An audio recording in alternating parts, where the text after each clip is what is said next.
to another episode of the Sean Farrell podcast. I am Sean Farrell. God is great all the time. All the time, God is great. Jesus Christ died and he rose again. Let's go ahead and get into it. So, Niagara Falls, okay?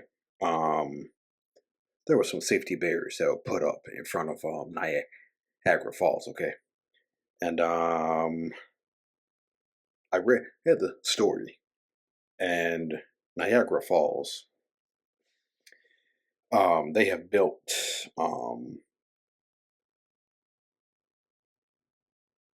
a barrier 4 feet back of the outermost railings, okay? The reason why they put up those barriers is because there were 2 people who died by suicide within 1 week of each other, right? Okay. And so Laura Kelman, if I have that right, Laura Kelman, Niagara County Mental Health and Substance Abuse, her organization has been training cops, park rangers, and other employees on how to intervene in dangerous situations. All right. So the 4 foot barrier is only on the observation deck. Okay. So they put a 4 foot barrier on the observation deck, but that's the only place where the barrier is at. Okay. So I imagine they're going to make some more changes around Niagara Falls. Okay. I imagine they're going to make some more changes to prevent suicide deaths, like the Golden Gate Bridge. Okay, when Kevin Hines jumped off the Golden Gate Bridge, and the city of San Francisco, they put up what they call safety nets around the bridge. Okay, they put safety nets around the bridge for people who jumped. Okay, and that safety net has probably saved countless number of lives. Okay, and going to read the story of Kevin Hines. Okay, who jumped from the Golden Gate Bridge, survived it, and now tells the story all over the world. Okay, so just like the Golden Gate Bridge put up a suicide safety net. That's what they call it, a suicide safety net. Niagara Falls looks like it's headed down that same path to put up safety barriers. Probably not a suicide prevention net, but probably they're gonna put up some barriers to help help. So yeah, um, Niagara Falls probably not done making changes as far as putting up barriers. Okay, and so okay. Now I'm gonna come back to that in a minute.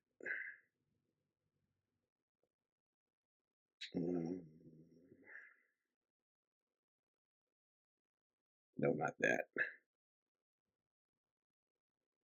Okay, so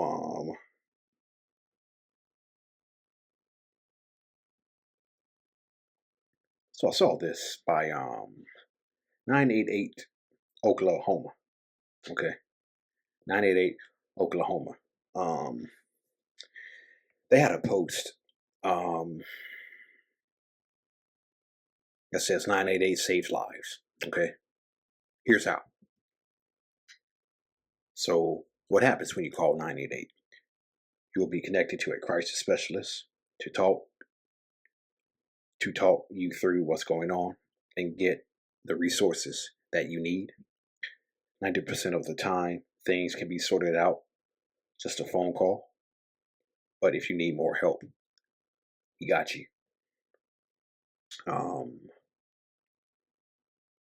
Ways athletes and fans can use it.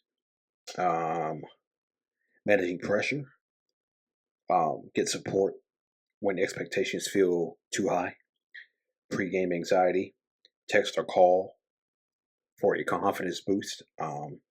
Life beyond sports. Whether on the field or off, 988 is always here. Coping with losses. Talk it out after a tough game. Okay. And so there were some soccer players. Okay. Um, I'm gonna have a wee bit of trouble pronouncing this name, but a soccer player named Delence Pierre. Okay. I hope I said that right. Delence Pierre. Said we work on the physical side of our sports every day to be the best we can be, but the mental side is just as important. Athletes get paid to play a game that we love, but to do that, sacrifices are needed. We're away from our friends and family for extended periods of time, and we have to be able to shut everything else out and focus just on the game. Athletes are human, and we all have bad days, but being mentally strong and knowing we have people we can talk to helps through those bad days.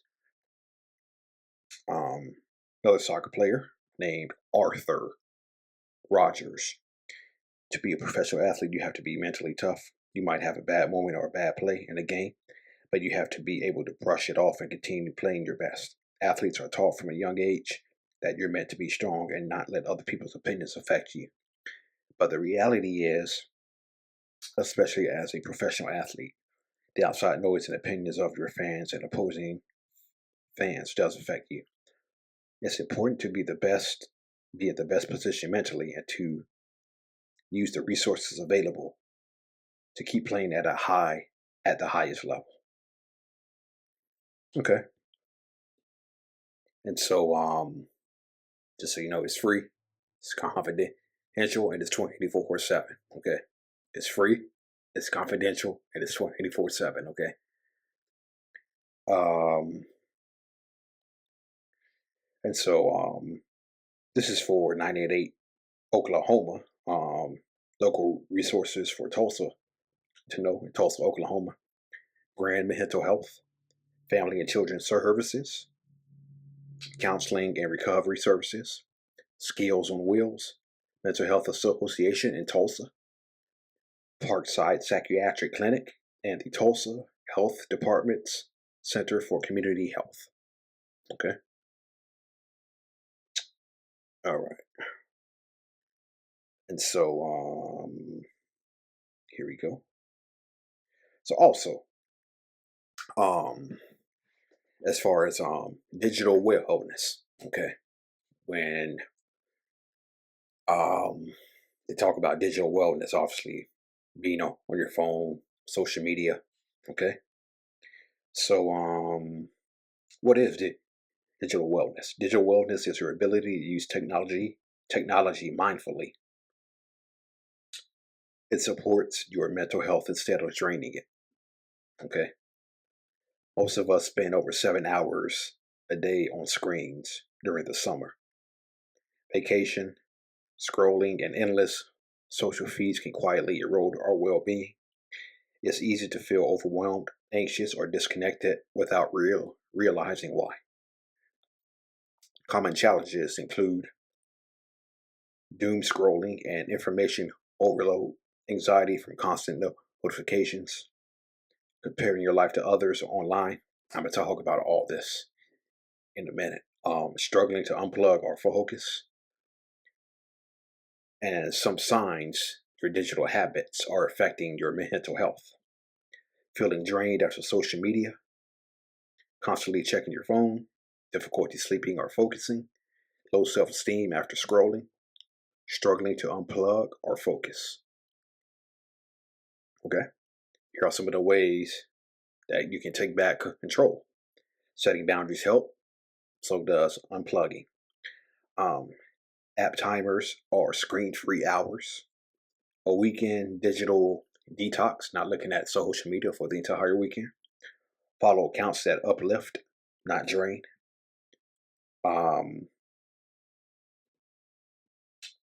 You don't need to quit tech. use it with intention. Okay. Okay. So I just want to talk about that one, comparing your life to others online. Okay. So I made a video um a long while back. And I asked the question, does social media can social media lead to suicidal ideation, suicidal thoughts? We already know it leads to depression, but can it lead to suicidal thoughts? And the answer is yes. Yes, it can.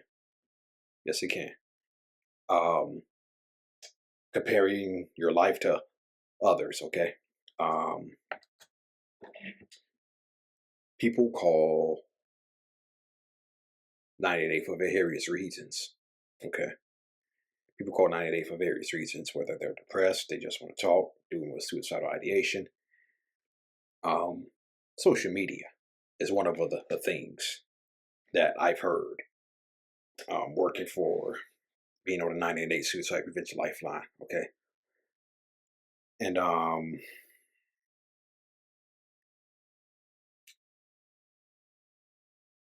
when we compare our lives to others, okay, that's making us feel, that makes us feel like we are way behind in life, makes us feel inadequate, makes us feel low, makes us feel angry, okay? I was once in this, I was once in this headspace, right?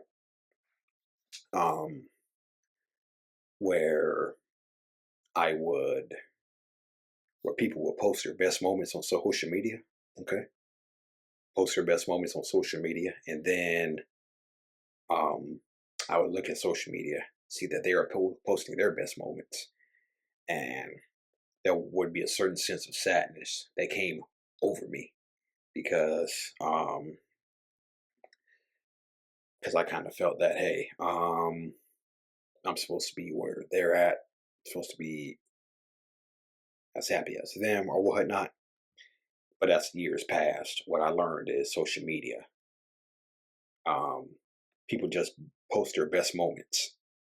People mostly just post their best moments on social media. Okay, people mostly post their best moments on social media. They're not gonna post their bad moments, right? And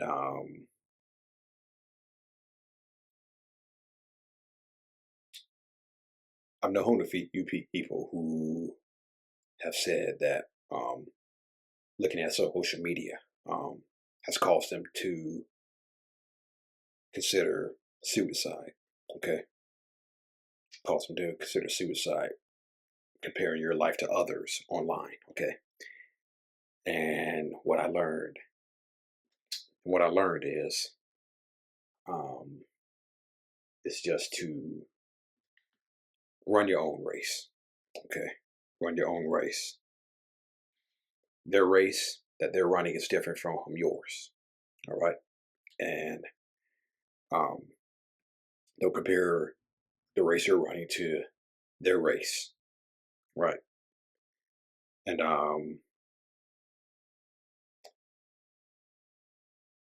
again, just spend limited amount of time on social media.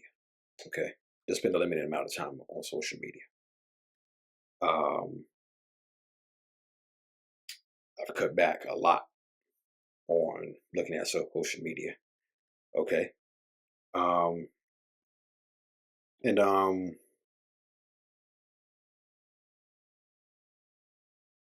I believe I heard this. I believe I heard this from someone.